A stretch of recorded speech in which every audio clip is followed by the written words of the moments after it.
I think the idea that pressure is needed on Israel to make peace is just a nonsense and a fabrication, because Israel has proven at Khartoum after the Six-Day War, Israel's proven at Camp David, Israel's proven at the Wye River, that it wants to make concessions for peace. And for heaven's sake, they withdrew from Gaza in 2005 because they wanted peace. They withdrew from Sinai with the Egypt-Israel agreement because they wanted peace. Israel wants peace. The question is, how do you get there? And this argument that Obama can somehow put pressure on Israel through sanctions is just absolutely And Israel's getting smaller and smaller. Let me answer your question about the pressure. I can give you the reference. I think that should an American administration decide that enough is enough, should an American administration decide that in order to create conditions for peace in Israel and Palestine, Israel should stop the settlements, not just continue the expansion of the settlement, should stop the settlement, dismantle them, should stop the military occupation, should stop its criminal policies on a daily basis against the Palestinians wherever they are, yes, this can make a very significant change. The Israelis cannot continue their policies without American economical support, moral sanction, and diplomatic aid. This is very, very clear.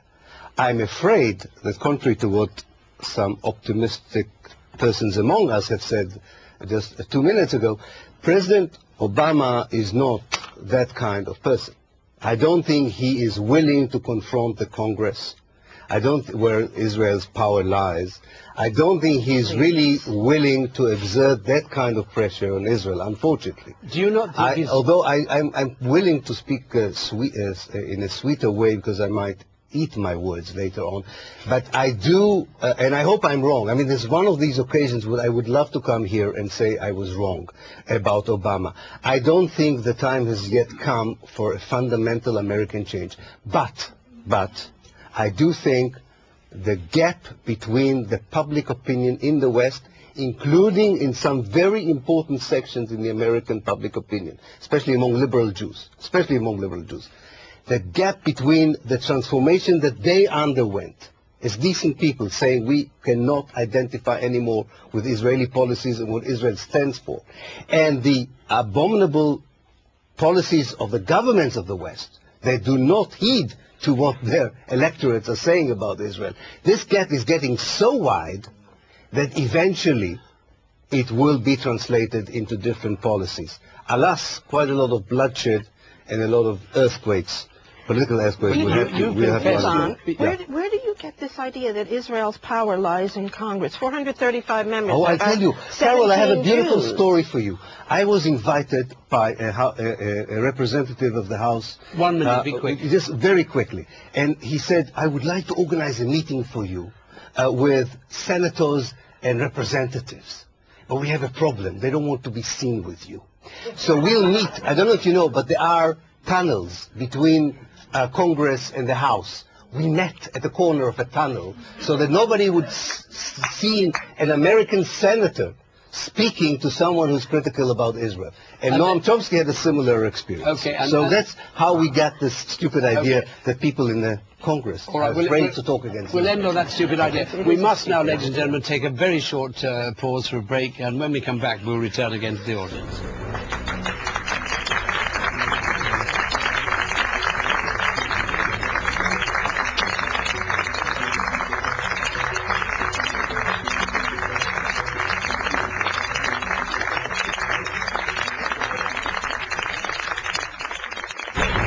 Welcome back. Now I'm going to go straight to the audience, and there's a gentleman up there with glasses whose hand I saw first.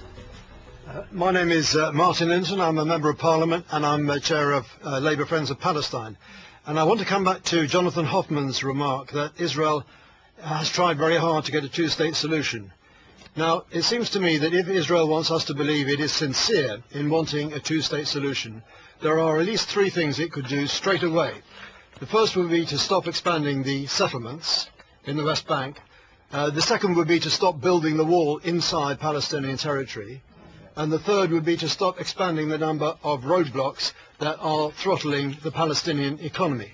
If they're not prepared to do any of those things, how can we believe that they are sincere about wanting a two-state solution? All right, thank you. Let's take the settlements first. Firstly, the Israeli government has ordered some of the outposts, not the settlements, but some of the outposts to be dismantled. And the roadmap which Israel has signed up to includes the removal of most of the settlements. There will be land swaps for some of the settlements, so that is happening. As far as the wall is concerned, the wall is not built along the Green Line, and it's for good reasons. There are some places where, for example, there are high buildings on the Palestinian side which could be used to throw ammunition into Israel. And that is the reason why the wall does not follow the Green Line. And also it doesn't follow the Green Line for practical reasons. As far as roadblocks are concerned, the reason the roadblocks are there is for security. Israel has a right to protect its citizens, and the fact is that there have been people going around with ammunition, with bombs. Look at all the suicide bombs which Israelis were the victims of before the wall was built. And the roadblocks are there purely for security. It has nothing to do with racism or anything like that. It's purely to defend Israeli citizens, just like when we had the IRA in the UK,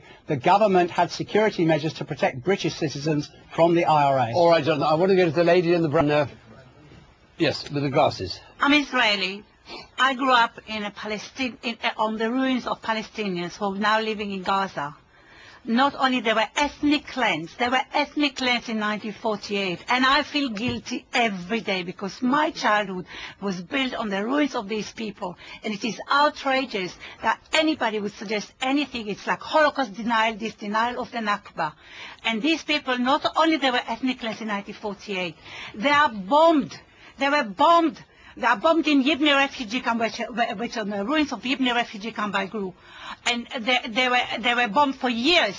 And for that reason, I established a group called Islington Friends of Yibni, because I feel we are indebted, and all Israelis should not only just feel sorry and just admit what we've done to the Palestinians. We should also start doing action to help the Palestinians to return to their homes and accept them back to where they were. Okay, thank you for that. Thank you for that contribution. The man with the white hair and the red tie. Thank you. My ancestors were Romans and Crusaders, and my name is Rudy Boni, so I should feel personally responsible for all the problems we are debating here. From a sense of perspective, my question to the panel: what do you think about the sustainability of the states, the political entities which will come out from whatever process in the land of Palestine for the next 100 to 100 years? Will either Israel or Israel and the Palestine state be economically and politically viable? There's no good answer to your very good question. Let me put it this way, and I hope this would in some way relate to what you have asked.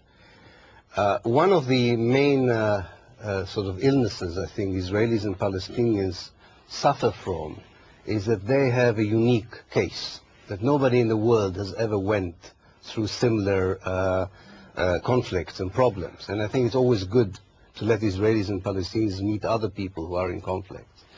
And actually, if we look at the history of colonization, decolonization, ethnic cleansing, and recovering after ethnic cleansing, and so on, you can see that given what the land has to offer naturally, its location geographically, given the fact that the Palestinians as a whole are still willing, despite everything that happened, to share the land with the people who dispossessed them for so many years, I think there's a great hope for this place to be both economically viable, morally and politically sustainable, and contribute a lot not only to itself and its citizens, but to the Arab world at large. However, it will never happen as long as the present reality continues. So if people are interested in changing the reality there, even not only for the sake of the people who live there, but for the sake of people who live here, the first thing that the communities in the West have to do is to adopt the same line they've adopted against apartheid South Africa, and say there are certain